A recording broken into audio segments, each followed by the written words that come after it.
Raihan adalah karyawan baru di Menara Arwana, gedung tua berlantai 12 yang sebagian besar kosong dari awal masuk kerja. Ia sudah diberi peringatan yang aneh oleh petugas keamanan. Lift jangan berhenti di lantai ke-8.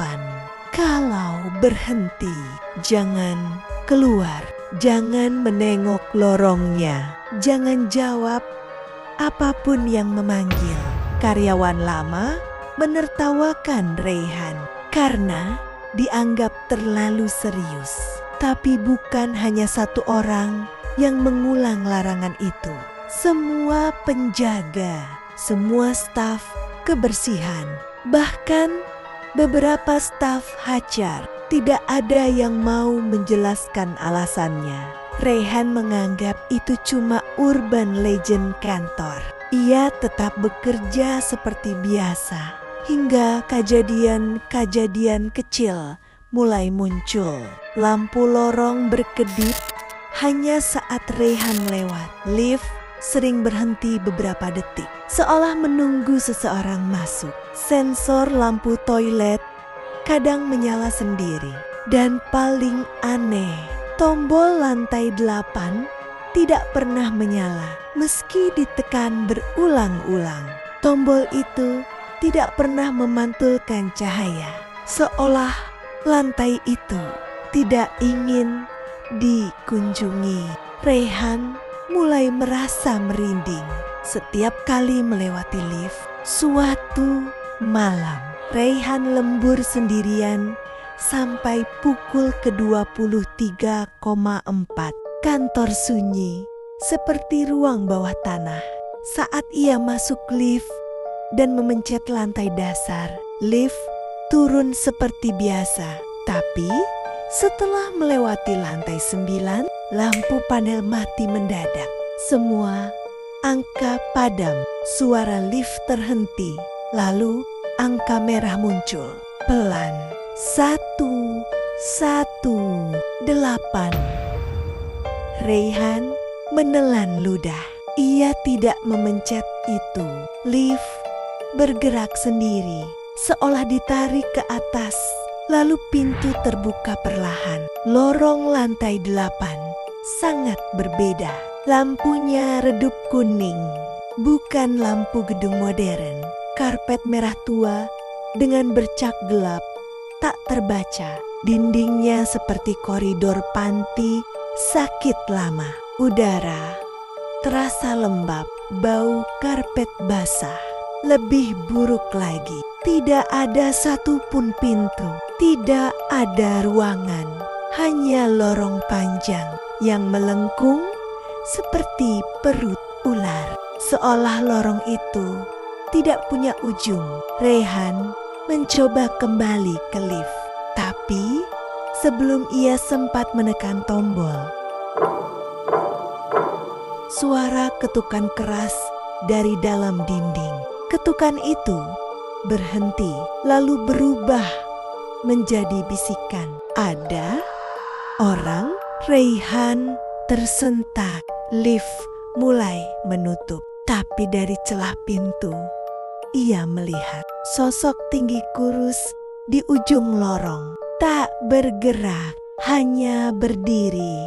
Terlalu tinggi, terlalu gelap. Pintu lift menutup penuh. Lift turun. Raihan bahkan tidak bisa bernapas.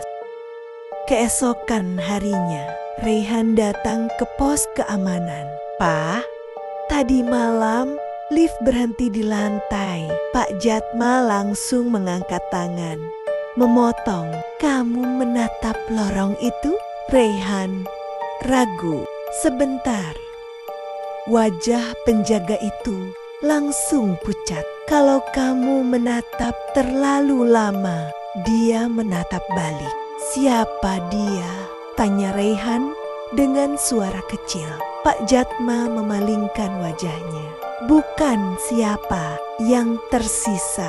Raihan mengerutkan kening.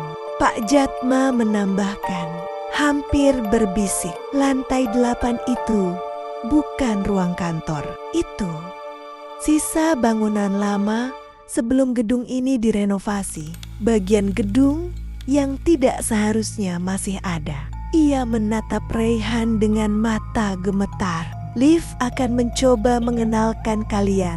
Kalau sudah saling lihat, susah dipisahkan. Rayhan tidak mengerti, tapi merinding. Malam berikutnya, Rayhan mencoba menghindari lift itu. Ia pakai lift lain yang jauh di sisi barat gedung. Saat turun, panel angka bergetar. Seperti radio yang menangkap sinyal buruk. Semua angka padam. Lalu angka tunggal muncul. 8. Pintu terbuka. Lorong lantai 8 kali ini berbeda daripada kemarin. Sekarang ada satu pintu kayu tua di ujung lorong. Pintu itu retak, gagangnya berkarat, plakatnya berbunyi ruang 812. Rayhan merasa pusing hanya dengan menatapnya. Dari bawah pintu keluar cahaya oranye redup seperti cahaya lilin. Rayhan melangkah mundur, tapi pintu itu terbuka sendiri. Lambat, sangat lambat. Di baliknya ada sosok duduk di kursi, terlalu kurus, seperti tulang dibungkus kulit. Kepalanya miring, menempel ke bahunya. Tidak memiliki bayangan. Sosok itu bergerak, tidak dengan cara manusia bergerak, seolah ditarik ke depan, bukan melangkah. Rayhan memencet tombol lift cepat-cepat. Lift menutup. Di detik terakhir, sosok itu berbisik, "Masuklah. Kursi ini kosong untukmu." Rayhan makin penasaran. Ia mencari arsip lama, menara arwana di perpustakaan kota. Ia menemukan map kuning bersampul robek. Insiden lantai 8 sampai 1984. Isinya, lantai 8 dulunya klinik psikologi. Satu pasien menghilang di dalam ruang 812. Tidak pernah keluar. Ruangan itu mulai berubah bentuk. Catnya mengelupas. Pintunya berubah warna. Suara ketukan datang setiap malam dari dinding. Beberapa staf mengaku melihat sosok tinggi menunggu di koridor. Laporan terakhir berbunyi, ruangan tidak dapat dikosongkan, tidak dapat diruntuhkan. Dinding yang dibongkar muncul kembali keesokan paginya, seolah lantai ini tidak mengikuti hukum arsitektur. Ryan merinding. Rayhan bersumpah tidak akan naik lift lagi. Ia turun lewat tangga darurat. Namun setelah beberapa menit menuruni tangga, ia sadar. Tangga itu menjadi gelap, dindingnya lembab dan bau cat tua memenuhi hidung. Di dinding ada angka besar 8. Rayhan membeku. Aku masih di lantai 10. Ia turun lagi, lalu naik, lalu turun lagi. Angkanya tetap 8. Tangga itu berputar kemanapun ia pergi, selalu kembali ke lantai ke-8. Lalu terdengar suara dari atas. Langkah pelan, teratur, tapi bukan langkah manusia. Rayhan menengok ke atas, gelap, tapi suara itu turun, dan kali ini memanggil namanya. Rea Aan.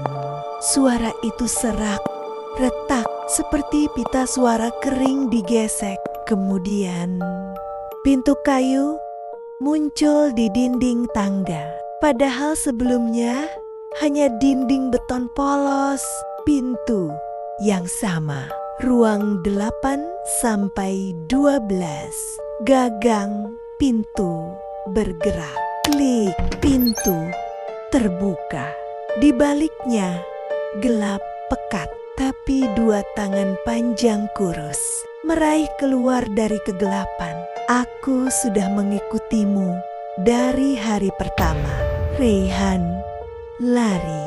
Rayhan berhasil kembali ke kantor. Entah bagaimana, ia hanya sadar berada di meja kerjanya dengan napas memburu. Lampu mati, semua karyawan sudah pulang, dan di ujung ruangan kantor ada lorong kecil yang tidak seharusnya ada. Lorong baru, tidak pernah ada sebelumnya. Dan di ujung lorong itu, pintu kayu yang sama, ruang 8 ke 12. Rayhan mundur, lutut bergetar, pintu terbuka. Sosok itu muncul, sekarang lebih jelas. Badannya setinggi hampir 2 meter. Tulang-tulangnya terlihat menonjol. Pada pakaian lamanya, kepalanya miring ke kiri, seperti diputar paksa, tidak punya mata. Hanya rongga gelap meneteskan cairan hitam. Tangan panjangnya menyentuh lantai. Saat ia mendekat, udara jadi lebih dingin. Rayhan terpaku. Sosok itu berkata, "Kau sudah melihatku 3 kali. Sekarang kau tidak boleh pergi." Ruangan kantor berubah bentuk. Meja-meja memanjang, dinding bergeser, pintu-pintu hilang. Kantor berubah menjadi koridor kuning, lantai ke-8. Rayhan mencoba berlari, tapi lorong itu selalu berbelok, selalu kembali ke tempat yang sama. Dan sosok itu selalu berada di belakangnya, tidak mengejar, tidak berlari, hanya hadir. Jaraknya tidak berubah, seperti ruang itu sendiri memindahkannya. Rayhan akhirnya berlari ke lift. Lift yang tiba-tiba muncul kembali. Pintu terbuka. Ia masuk. Sosok tinggi itu muncul di depan pintu. Ia menundukkan kepala, mendekat ronda hitam. Matanya meneteskan sesuatu ke lantai. Tangan panjang itu menggapai. Rayhan memencet semua tombol. Lift menutup untuk pertama kalinya. Sosok itu berbicara dengan suara utuh. "Kau belum selesai denganku." Pintu menutup penuh. Lift bergerak sangat lambat, sangat lama. Rayhan tersandar, menangis tanpa suara. Lift berhenti, pintu terbuka, dan ia berada di lobi. Lobi asli. Penjaga gedung melihatnya dan kaget setengah mati. Rayhan berlari keluar gedung, tidak menoleh, tidak berhenti. Ia selamat untuk sementara. Seminggu kemudian, Rayhan pindah kerja. Ia menghindari gedung tinggi. Ia menghindari lift. Namun, kadang di lift mall, angka 8 menyala sendiri. Kadang pintu lift terbuka, padahal Rayhan tidak memencet apapun.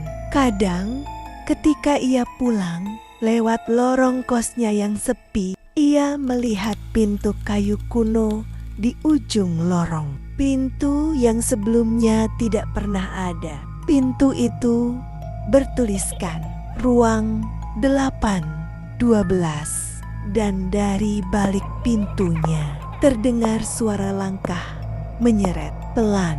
"Sabar, sudah sangat dekat, Rayhan." Aku sudah menemukan. Raihan menarik napas terakhir sebelum lampu lorong mati.